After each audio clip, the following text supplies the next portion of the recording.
السلام علیکم، آپ دیکھ رہے ہیں اسلامک نالج۔ اللہ تعالیٰ نے انسانوں اور جانوروں کو جوڑوں میں پیدا کیا۔ انسانوں میں مرد اور عورت اور جانوروں میں نر اور مادہ پیدا کیے تاکہ وہ ایک دوسرے سے اپنی خواہشات کو جائز طریقے سے پورا کر سکیں۔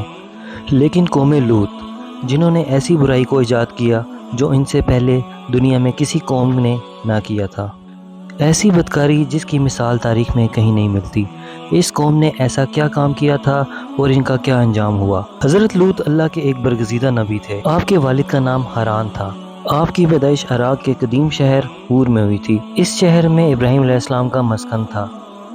دراصل لوط کے والد حران اور حضرت ابراہیم علیہ السلام سگے بھائی تھے، یعنی حضرت لوط حضرت ابراہیم علیہ السلام کے بھتیجے تھے۔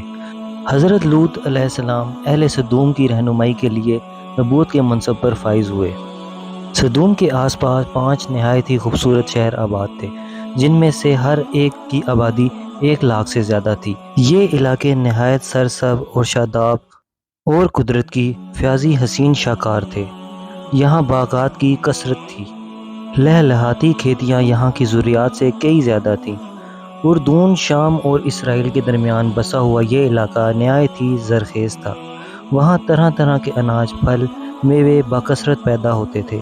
یہی وجہ تھی کہ آس پاس کے بستیوں کے لوگ بھی اپنی معاشی اور غذائی ضروریات کے لیے ان بستیوں کی طرف آتے تھے، مگر یہ بات اہل سدوم کے لوگوں کو بالکل بھی پسند نہ تھی۔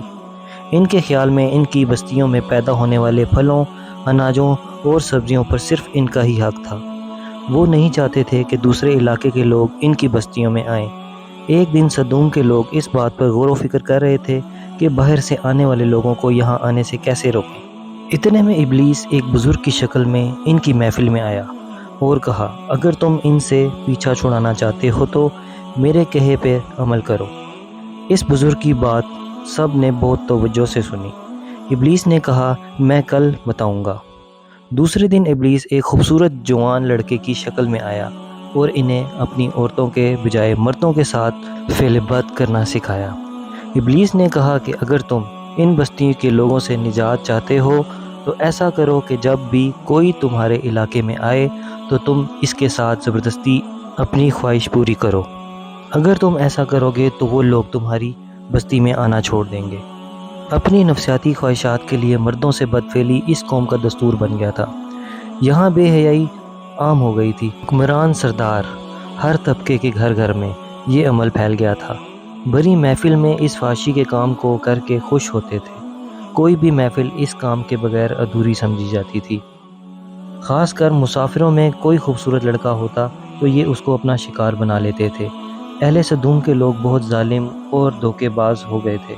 کوئی مسافر ان کے علاقے میں بخیریت نہ گزر سکتا تھا۔ کوئی غریب ان کی بستیوں سے روٹی کا ایک ٹکڑا بھی نہ پا سکتا تھا۔ اپنی وادی کو انہوں نے ایک باغ بنا رکھا تھا جس کا سلسلہ میلوں تک پھیلا تھا۔ اس باغ میں وہ انتہائی بے حیائی کے ساتھ اعلانیہ بدکاریاں کرتے تھے۔ حضرت لوط نے انہیں توحید کی دعوت دی اور بدکاریوں کے اس گھنونے عمل سے توبہ کرنے کا حکم دیا۔ حضرت لوط نے کہا، تم بے حیائی کیوں کرتے ہو؟ کیا تم عورتوں کو چھوڑ کر لذت حاصل کرنے کے لیے مرد کی طرف مائل ہوتے ہو؟ حقیقت یہ ہے کہ تم احمق لوگ ہو۔ حضرت لوط اہل سدوم کو دن رات نصیحت کرتے تھے، لیکن ان پر کوئی اثر نہ ہوتا تھا، بلکہ وہ فخریہ انداز میں یہ کام کرتے تھے اور ان کو لوط کا سمجھانا بھی برا لگتا تھا۔ لہٰذا انہوں نے لوط کو صاف صاف کہہ دیا کہ تم ہمیں اگر اسی طرح برا کہتے رہے اور ہمارے کاموں میں مداخلت کرتے رہے تو ہم تمہیں اپنے شہر سے نکال دیں گے۔ لیکن حضرت لوط علیہ السلام تبلیغ اور نصیحت کا سلسلہ جاری رکھتے رہے۔ لہٰذا ایک دن اہل سدوم نے خود ہی عذاب الہی کا مطالبہ کر دیا۔ اللہ تعالیٰ نے اب تک ان کی اس فحاشی بدکاری کے باوجود ڈھیل دے رکھی تھی، لیکن جب انہوں نے حضرت لوط علیہ السلام سے کہا کہ اگر تم سچے ہو تو ہم پر عذاب لے آؤ، لہٰذا ان پر عذاب الہی کا فیصلہ ہو گیا۔ اللہ نے اپنے خاص فرشتوں کو دنیا میں بھیج دیا۔ یہ فرشتے دراصل جبرائیل، میکائیل اور اسرافیل علیہ السلام تھے، جو خوبصورت نوعمر لڑکوں کی شکل میں آئے تھے۔ پھر یہ فرشتے حضرت لوط علیہ السلام کے گھر تشریف لے گئے۔ حضرت لوط علیہ السلام نے جب ان خوبصورت نوعمر لڑکوں کو دیکھا تو پریشانی میں مبتلا ہو گئے۔ انہیں یہ خطرہ محسوس ہوا کہ اگر ان کی قوم کے لوگوں نے انہیں دیکھ لیا تو نہ جانے وہ ان کے ساتھ کیا سلوک کریں گے۔ حضرت لوط علیہ السلام کی بیوی کا نام وائلہ تھا۔ جو آپ پر ایمان نہیں لائی تھیں، وہ دراصل منافقہ تھیں اور کافروں کے ساتھ تھیں۔ اس نے جا کر اہل سدوم کے لوگوں کو خبر دی کہ لوط کے گھر نوجوان لڑکے مہمان ٹھہرے ہوئے ہیں۔ یہ سن کر بستی کے لوگ حضرت لوط علیہ السلام کے گھر کی طرف دوڑے۔ حضرت لوط نے کہا، اے قوم، یہ جو میری قوم کی لڑکیاں ہیں یہ تمہارے لیے جائز اور پاک ہیں۔ اللہ سے ڈرو اور مجھے میرے مہمانوں کے سامنے رسوا نہیں کرو۔ کیا تم میں سے کوئی ایک شخص بھی نیک راستے پر نہیں؟ حضرت لوط کی باتیں سن کر وہ لوگ بولے کہ تم جانتے ہو کہ ہمیں تمہاری بیٹیوں سے کوئی چاہت نہیں، اور جو ہماری اصل چاہت ہے اس سے تم بخوبی واقف ہو۔ قوم لوط کے اس بے شرمانہ جواب سے اندازہ لگایا جا سکتا ہے کہ وہ فعل بد میں کس حد تک مبتلا ہو گئے تھے۔ جب حضرت لوط علیہ السلام کی قوم ان کے گھر کی طرف آئی تو حضرت لوط نے گھر کے دروازے بند کر دیے اور ان نوجوانوں کو ایک کمرے میں چھپا دیا۔ ان بدکار لوگوں نے آپ کے گھر کو گھیر لیا اور ان میں سے کچھ آپ کے گھر کی دیواروں پر چڑھنے لگے۔ حضرت لوط اپنے مہمانوں کی عزت کے خیال سے بہت زیادہ گھبرائے ہوئے تھے اور فرشتے بھی یہ منظر دیکھ رہے تھے۔ جب انہوں نے حضرت لوط علیہ السلام کی بے بسی اور پریشانی کا یہ عالم دیکھا تو حقیقت سے پردہ اٹھاتے ہوئے فرمایا کہ اے لوط، ہم تمہارے رب کے بھیجے ہوئے فرشتے ہیں، یہ لوگ ہرگز تم تک نہیں پہنچ سکیں گے۔ ابھی کچھ رات باقی ہے، اپنے گھر والوں کو لے کر چل دو اور تم میں سے کوئی بھی شخص پیچھے مڑ کر مت دیکھے۔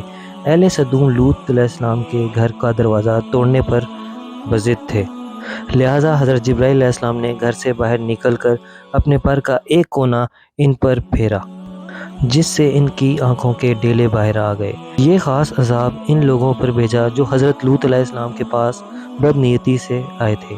حضرت لوط علیہ السلام حقیقت حال جان کر مطمئن ہو گئے اور اپنے گھر والوں کے ساتھ رات ہی کو نکل گئے۔ بیوی بھی ان کے ساتھ تھی، لیکن کچھ دور جا کر وہ واپس اپنی قوم کی طرف پلٹ گئی اور قوم کے ساتھ جہنم رسید ہو گئی۔ صبح کا آغاز ہوا تو اللہ کے حکم سے بستی کو اپنے پر سے اکھاڑ دیا اور بازو پر رکھ کر آسمان پر چڑھ گئے، یہاں تک کہ آسمان والوں نے بستی کے کتے کے بھونکنے اور مرغوں کے بولنے کی آوازیں سنی۔ پھر اس بستی کو زمین پر دے مارا، جس کے بعد ان پر پتھروں کی بارش ہوئی۔ ہر پتھر پر مارنے والوں کا نام لکھا ہوا تھا۔ جب یہ پتھر ان پر لگتے تو سر پاش پاش ہو جاتا۔ صبح سویرے شروع ہونے والا یہ عذاب اشراق تک پوری بستی کو نیست و نابود کر چکا تھا۔ قوم لوط کی ان خوبصورت بستی کو اللہ نے ایک انتہائی بدبودار اور سیاہ جھیل میں تبدیل کر دیا، جس کے پانی سے رہتی دنیا تک کوئی فائدہ نہیں اٹھایا جا سکتا۔ سمندر کے اس خاص حصے میں کوئی جاندار مچھلی، مینڈک وغیرہ زندہ نہیں رہ سکتے، اس لیے اسے ڈیڈ سی یعنی بحر مردار کہا جاتا ہے، جو اسرائیل اور اردون کے درمیان واقع ہے۔